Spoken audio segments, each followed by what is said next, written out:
Please be seated. Do you think it's harder to be a kid or an adult? It depends on what kid it is or what adult it is, really, right? Last Sunday, we read the story about Samuel when he was a boy, and he first heard the call of God. And God said, go tell the person who raised you, the only father figure you've ever known, that everything he knows is about to be destroyed. Awesome. Now, Samuel's grown up, and he's become that guy, right? Now the people are saying to him, your sons aren't really doing this right. We don't really want this. We want a real bona fide king, with the hat and the fancy stick. I mean, the hat and the fancy stick aren't in the scriptures, but we can assume, right? And I imagine it was heartbreaking for Samuel, right? Because he's dedicated his life to serving these people, to leading them, and they're like, thank you, but we'd like to try something else now. And the worst part is he knows it's not going to go well. It reminds me of what your mom used to say, if everybody jumps off a bridge, are you going to jump too? Except in this instance, it's if every other country has a king who takes people for their armies and takes a portion of all the grains you make and makes you do whatever he says even though you don't want to, is that what you want too? And the people say, yes, that's exactly what they say. Absolutely, that's exactly what we want. And poor Samuel, all of his pleading and cajoling and trying to convince them that they're taking the wrong direction gets him nowhere, which I imagine many parents can relate to. And so they decide that they want to have a king. And God says to Samuel, don't worry, it's not you they're rejecting, it's me they're rejecting, right?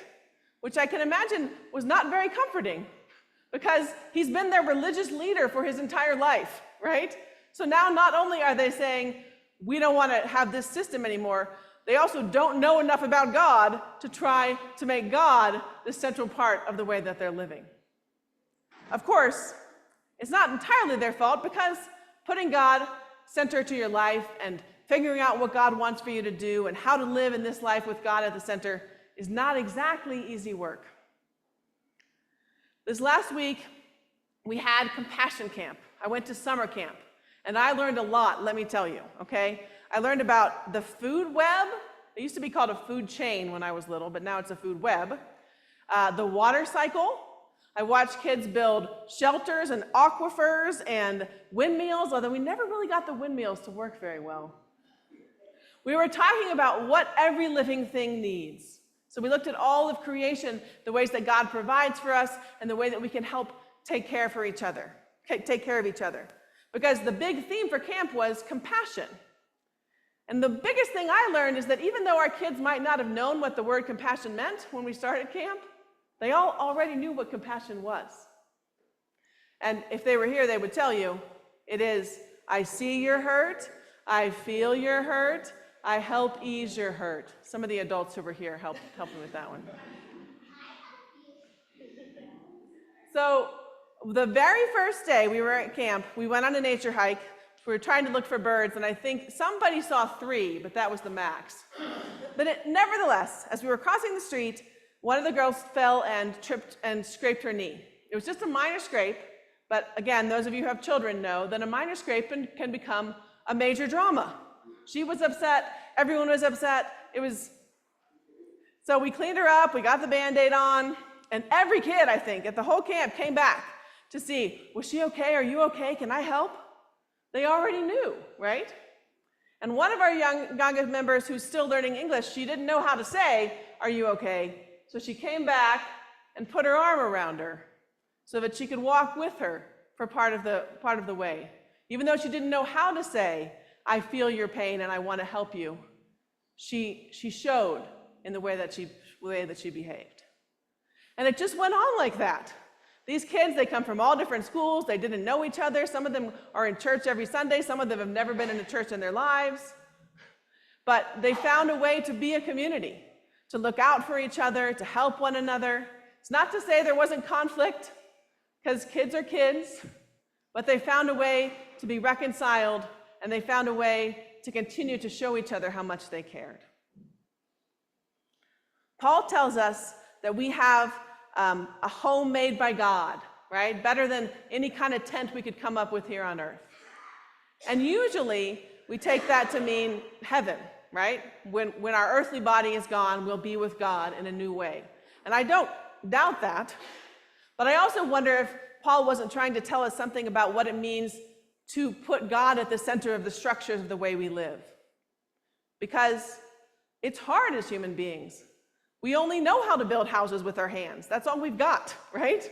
But the houses that we build usually end up crumbling and divided. And Paul was trying to remind us that there are things that are more important than the systems and structures and rules and laws and all the things that we're trying to create. I'm not telling you to go break laws, okay? Do not go home and tell your mom that I told you to break the law. I did not say that. But I do think that there are things that matter and a lot of things that don't. And it's easy, especially as adults, to get caught up in all the things that don't really matter. But kids are different, right? Have you ever seen, he knows, see? Have you ever watched a kid, like a really little kid, who's kind of staring off into nothingness, you know? They may just be better at daydreaming than we are, I don't know. But I also wonder if little kids don't see and understand things that we can't see or understand anymore. When you think about it, kids are closer to heaven, right? They have an innate understanding that some of us have already forgotten.